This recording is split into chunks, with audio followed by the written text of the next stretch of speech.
قبروں میں پڑے ہیں، ان کے قبروں پر کوئی کھڑے ہو کے فاتحہ پڑھنے والا نہیں ہے صاحب، سمجھ لیجیے گا، اکڑ اللہ نے توڑ ڈالی، زیادہ دن نہیں چلتا یہ سب۔ اچھا آپ بولیں گے یار یہ کیسا مولانا کو اٹھا کے لے کے آئے بڑا پیسے؟ میں بھائی میں بمبئی کا ہوں، عمرہ میں رہتا ہوں۔ اب آپ کو جو ہے میری باتیں اب اور انشاءاللہ سمجھ میں آ جائے گی۔ میں یو پی بہار سے آتا تو بہت اردو کے الفاظ آپ کو 12 حضرت باہر نکل رہے، بولے مولانا کیسا لے کے آتے ایک دم، بولے عجب، بولے ان کی لینگویج ہے، بولے ان کو مت لاؤ۔ تو پبلک نے بولے کام کرو حضرت آپ مت آؤ، ہم لوگ سنتے بیٹھ کے، سمجھ میں آ رہا ہمیں بات، آپ مت آئیے گھر میں بیٹھیے۔ تو بھائی اگر آپ کو تکلیف سنیے نا میری باتیں، میں نے ابتدا میں کہہ دیا اس زبان میں بات کروں گا، آپ تک بات پہنچاؤں گا جس میں آپ آسانی سے میری بات سمجھیں۔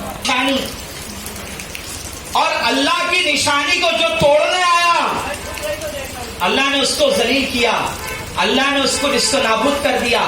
یہ پیغام ہے پوری انسانیت کے لیے کہ زمین پر رہو، جب تک رہو عاجزی اختیار کر کے رہو، نارمل انسان کی طرح زندگی گزارو، ورنہ نمرود کو جو غرور تھا، ایک مچھر کے ذریعے ختم اس کا قصہ، ہاتھی والے لشکر کو جو غرور تھا، چڑیا سے اللہ نے ذلیل اور رسوا کر دیا۔ سمجھ رہے آپ عزیزان ملت اسلامیہ؟ تو کعبہ بولو اللہ کی نشانی، تو جس نے اللہ کی نشانی کو توڑنے کے لیے لشکر لے کر آیا اللہ نے ذلیل کیا۔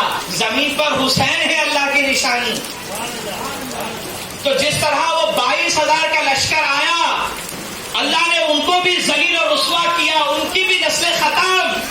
جیسے ہاتھی والوں کا آج کوئی وجود نہیں، ان کی کوئی اولاد نہیں، سب ختم، مٹی پلید ہو گئی، ٹھیک اسی طرح حسین زمین پر اللہ کی نشانیوں میں سے ایک نشانی ہے۔ تو جو حسین سے ٹکرانے کی حق کا واقعہ یہ محرم کے مہینے میں ہوا، اور اسی طرح آپ دیکھیے کیا میٹنگ ہے، یہ جو محمد ہیں صلی اللہ علیہ وآلہ وسلم، ان کا دین بہت تیزی کے ساتھ بڑھ رہا ہے، ہمارے بچے ان کا دین قبول کر رہے ہیں، گھر گھر میں لڑائیاں ہو رہی ہے، یہاں تک کہ غلام بازی ہو رہے ہیں۔ تو اب ایک میٹنگ بلائی جا رہی ہے، کیا؟ ان کا بائیکاٹ کرنا ہے، سوشل بائیکاٹ، کوئی ملے گا جھلے گا نہیں، سلام کلام نہیں، لین دین نہیں۔ اس وقت اسلام لا چکے تھے، ان کے ساتھ اس گھاٹی میں پہنچے جو مکے میں ہے، جسے کہا گیا شیب ابی طالب کی گھاٹی۔ 3 سال اللہ کے نبی وہیں ہے، کوئی مل نہیں سکتا، کوئی آ نہیں سکتا باہر والا، کھانے پینے کی سسٹم بند۔ اللہ کے نبی علیہ السلام اپنے گھر والوں کے ساتھ اس گھاٹی کے اندر موجود ہیں۔ یہ واقعہ کب ہوا؟ محرم میں۔ اب اس کو سمجھیے گا ذرا، میں مولا حسین سے جوڑنے جا رہا ہوں۔ 3 سال تک اب اس گھاٹی کے اندر اللہ کے رسول ہیں، جناب ختیجہ ہیں، اور ہر وہ ہے جو اسلام لا چکے ہیں۔ یہاں ایک بات سنیے، اس گھاٹی میں 3 سال تک ایک شخص وہ بھی ہے جس نے رسول اللہ کو کلیجے سے لگا کے پالا، دنیا جسے ابو طالب کہہ رہی ہے۔ اب سنیے، اگر یہ کافر ہوتے تو اس گھاٹی میں کیا کر رہے ہیں؟ سمجھ میں آ رہی بات؟ اگر علی کا باپ کافر ہوتا معاذ اللہ، اس گھاٹی میں کیا کر رہے ہیں 3 سال؟ وہاں تو انہیں بھیجا گیا ہے صاحب جو اسلام لا چکے ہیں، اسلام کے طرفدار ہیں۔ اب ابو طالب بھی ادھر موجود ہیں۔ اب یہی اگر کوئی خدمت ابو طالب لوگوں کو سمجھ میں آ جائیں تو کم از کم ان کو یہ تو سمجھ میں آ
مگر جب نکلے تو اسلام بڑی تیزی سے پھیلا.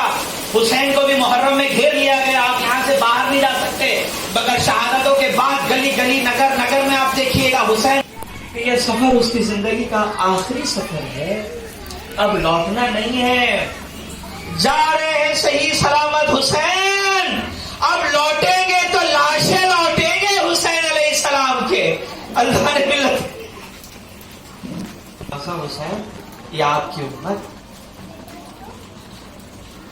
انہوں نے میرا حال یہ کر دیا ہے کہ مجھے مدینے میں چین سے جینے بھی نہیں دے رہے. اب میں مدینہ چھوڑ رہا ہوں میرے آقا, یہ آخری سلام قبول کیجیے اپنے نواسے کا. سلام عرض کیا, بھیگتی ہوئی آنکھوں سے حسین مسجد سے باہر نکلے.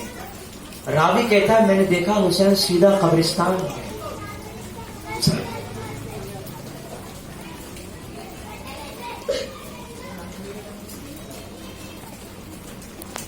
حسین کی ماں جناب زہرا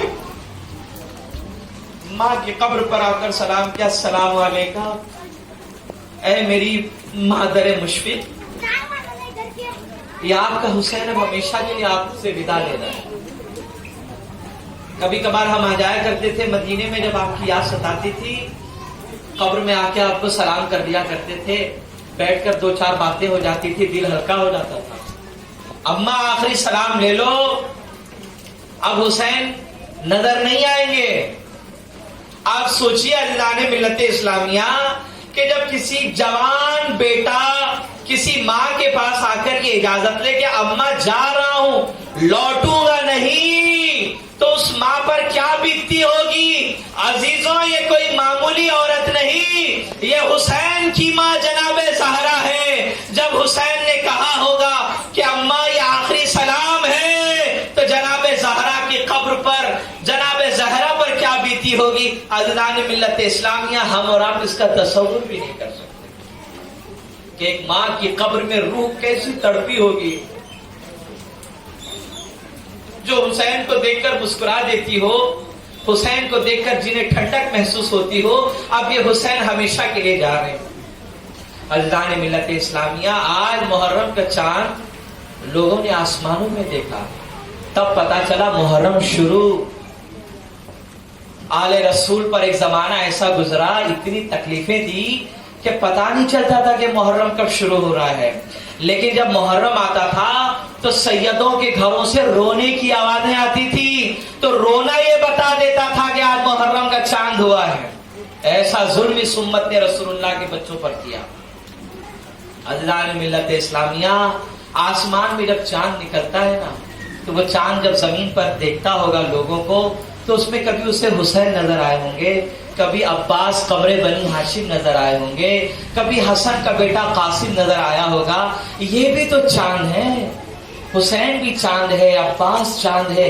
ہر بیٹا کسی نہ کسی ماں کا ایک چاند ہوتا ہے. عزیزان ملت اسلامیہ لیکن حال یہ ہے کہ کربلا کے میدان کے سفر سے پہلے آسمان کے چاند نے جب ام البنین کے چاند یعنی عباس کو دیکھا تو وہ آخری بار دیکھا.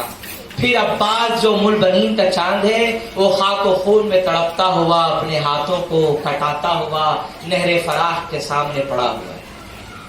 ایک چاند جناب قاسم کا ہے, حسن کا بیٹا ہے. آج آسمان سے دیکھ رہا ہے کہ قاسم کا چاند ہے, مگر کچھ ہی ٹھیک دنوں کے بعد یہی چاند خاک و خون میں تڑپتا ہوا نظر آئے گا. عزیزان ملت اسلامیہ سفر کی تیاری شروع ہوئی.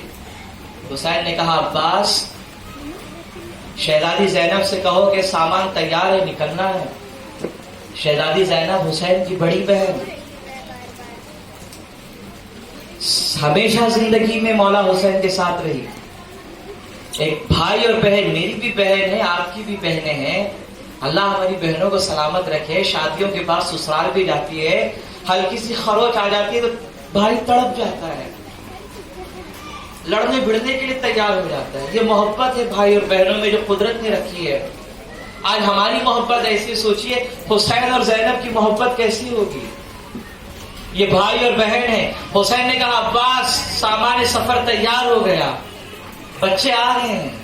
آپ سوچئے جب بچے مدینہ چھوڑ رہے تھے تو انہوں نے سوچا ہوگا کہ مدینے میں تو ہم نہیں رہ سکتے, لیکن جنہوں نے حسین کو خط لکھ کر، آقا کو خط لکھ کر بلایا ہے، ہم دوسرے محلے میں جائیں گے تو ہو سکتا ہے کہ اچھی زندگی گزاریں گے. بچے تو یہ سوچتے ہوں گے، لیکن بچوں کو کیا پتا کہ کچھ دنوں کے بعد پانی کے ایک ایک بوند کے لیے ان کو ترسایا جائے گا.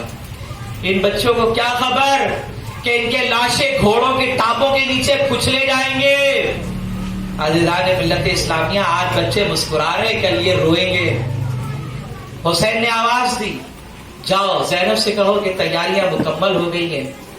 زینب علی کی بیٹی، با پردہ خاتون، عباس کی بہن، جنہوں زینب اس ذات کا نام ہے جنہوں نے عباس کو پالا ہے، عباس کو انگلی پکڑ کر چلنا سکھایا ہے. بس آخری جملے سنیے. عزیزان ملت اسلامیہ، اونٹوں کو بلایا گیا، گھر کی شہزادیاں ایک ایک اونٹ پر سوار ہو رہی ہے کجاووں کے اوپر.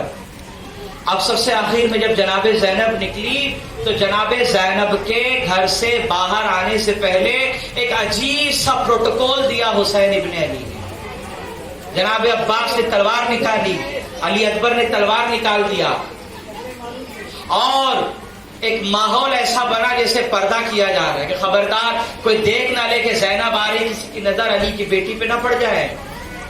جناب زینب آتی ہیں، عباس نے ہاتھ لگایا، علی اکبر نے تھوڑا سہارا دیا، جناب زینب نے اپنے پیر اونٹ کے کجاوے پر رکھے اور اونٹ پر سوار ہو گئی. یہ واقعہ ہے رجب کی 27 کو، رجب کی 28 کا واقعہ. آج جناب زینب کو سہارا دینے والے ہیں، آج بھائی حسین ہے، عباس ہے. لیکن عزیزان ملت اسلامیہ کہ جب یہ سب شہید ہو گئے اور محرم کی پھر 11 تاریخ آئی تو 11 تاریخ کی صبح کو اب جب سب کو قیدی بنایا گیا، اونٹوں پر جب سوار کرنے کی باری آئی تو ایک نظر زینب نے دیکھا، وہاں عباس پڑے اپنے بازو کٹائے ہوئے، ادھر بھائی حسین، ارے جسم الگ سارا الگ، ادھر قاسم کے لاشوں کو گٹھڑی میں باندھا گیا اس لیے کہ گھوڑے کے ٹاپوں پہ کچل دیا گیا.